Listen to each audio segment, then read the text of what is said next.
L'esclave qui n'est pas capable d'assumer sa révolte ne mérite pas que l'on s'apitoie sur son sort.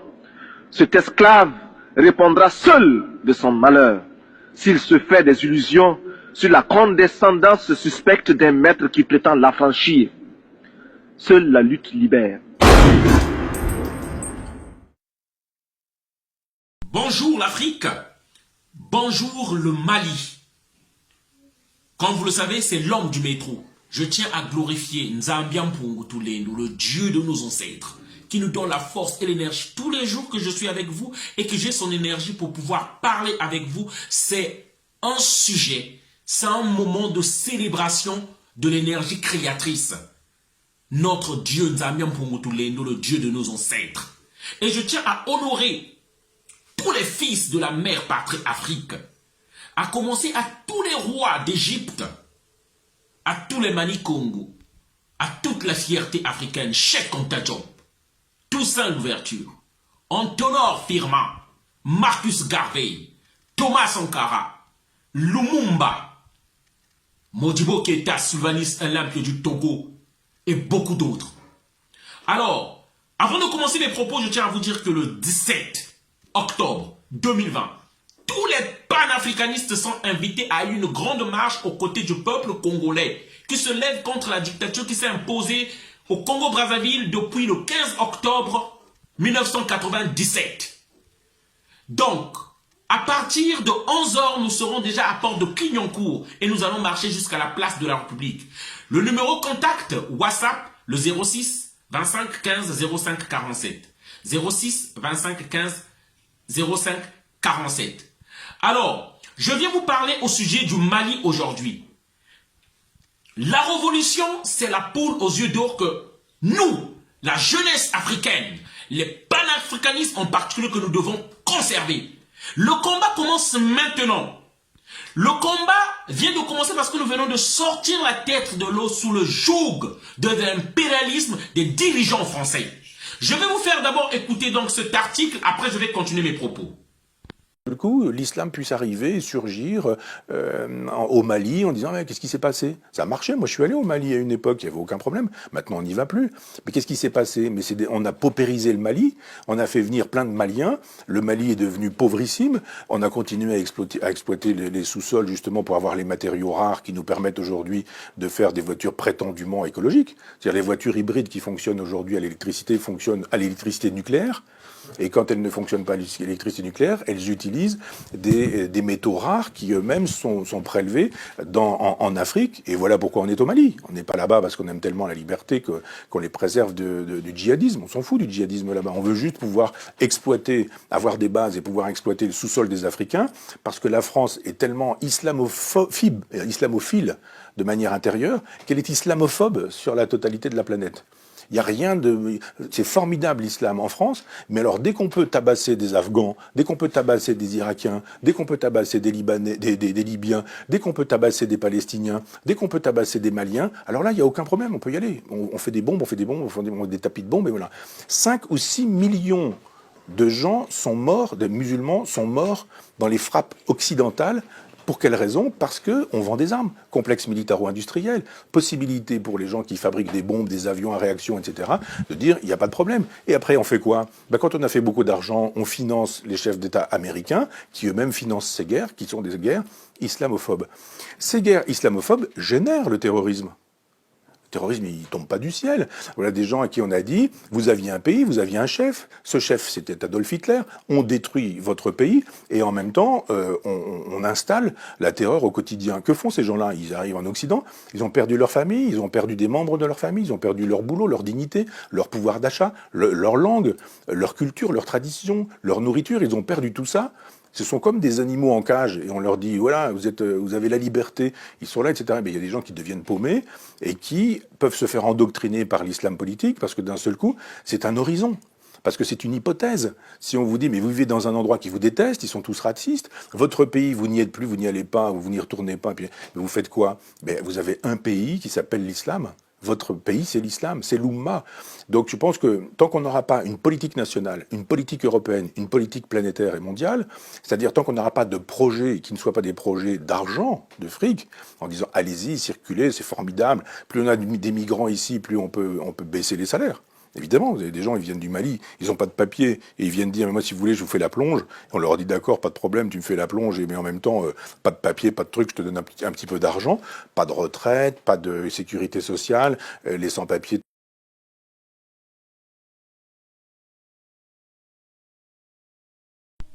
Les hommes politiques, les partis politiques, avec leurs fanatiques, avec leurs membres, ils sont dans quelle optique, eux? Que notre champion arrive aux affaires et nous aurons des postes. C'est comme ça qu'on réfléchit simplement dans les partis politiques. Je serai directeur et je vais rattraper le temps perdu. Je serai président, je vais rattraper le temps perdu. On ne pense que argent. Dans les partis politiques, on ne pense que poste argent. C'est pourquoi nous ne voulons plus encore de cette élite politique-là. Voilà. Lorsque vous voyez ces partis politiques-là, ils sont dans la réflexion d'argent. Ils ne pensent pas au pays, comment nous allons nous sauver, comment nous allons nous libérer de l'impérialisme. Ils ne sont pas dans cette optique-là. C'est pourquoi nous les refusons. C'est pourquoi, pour conserver notre révolution, il faut des gardiens de la révolution. La jeunesse malienne vigilante. Sachant que le problème du Mali, c'est la vieille classe politique malienne. Aujourd'hui, nous savons que le Mali a plus besoin des hommes d'État, pas des politiciens, des hommes d'État. Donc des gens, des hommes qui ont des convictions et qui ont de l'amour, du patriotisme au service de l'État, au service de leur pays, qui est le Mali. Voilà. Donc, c'est pourquoi, sans l'annoncer, sans qu'il le sache, sans que je l'appelle, je le dis sincèrement, j'ai pensé à un homme, j'ai pensé à une nouvelle classe politique plus jeune. Moi, je pense que c'est tous ces vieux Maliens-là, politiciens, caciques, Maliens, ils aiment le Mali, qu'ils laissent la chance à une nouvelle génération. Donc, c'est pourquoi il y a beaucoup d'hommes de conviction qui ont le charisme, qui ont l'amour pour ce pays-là et qui ont le profil idéal. Je pense et je demande et j'appelle le camarade Ben de pouvoir être candidat aux prochaines élections au Mali. Pourquoi pas? Il y a encore une jeunesse comme Monsieur Momo Diarra sur Facebook. C'est des gens de conviction.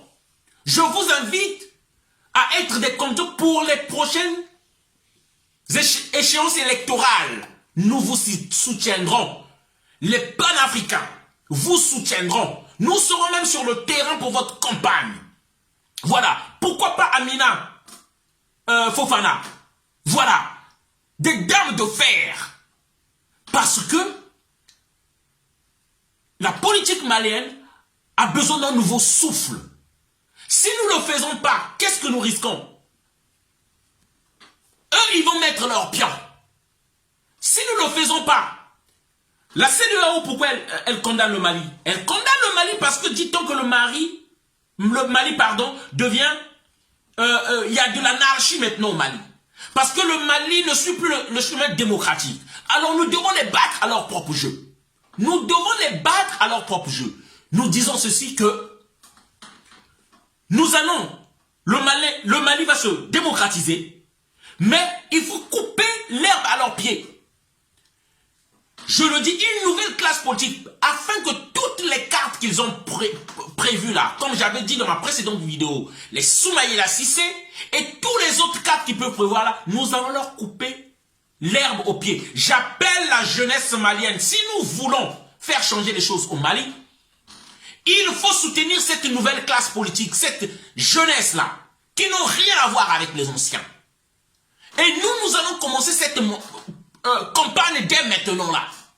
Voilà le message que je voulais faire passer. Le peuple malien vous appelle. Il n'y a pas à refuser. Cela à qui je le demande. Le peuple malien a besoin de vous. La patrie a besoin de vous. Voilà le message que je voulais faire passer. On a besoin des gens comme les Thomas Sankara, comme cette jeunesse de Thomas Sankara. Thomas Sankara avait 35 ans. Comme les Lumumba, c'était les mêmes âges, 35 ans. Donc, il est question ici de couper l'herbe au pied. Comme en France, aux prochaines échéances électorales, il ne faut pas, nous allons faire campagne afin qu'on ne vote pas, tous ceux qui sont les multinationales, tous ces candidats qui seront soudoyés par les multinationales. Il faut voter quelqu'un de nouveau qu'on ne connaît pas dans la politique, afin de couper l'herbe au pied de tous ceux qui nous envoient des marionnettes à leur service. Voilà le message qu'on voulait faire passer. Et j'appelle la jeunesse malienne de nous soutenir. En ce qui me concerne, nous ne lâcherons plus le peuple malien. On sera avec vous et on vous accompagnera. Je vais me désolidariser de ces gens-là simplement lorsque je vois que eux aussi, ils ont des privilèges, comme l'étaient les Ibeka, comme était le fils d'Ibeka, des privilèges où ils jetaient l'argent, où ils faisaient la fête dans des yachts. C'est ainsi que moi, je pourrais me désolidariser de tous ces gens-là que je vais soutenir.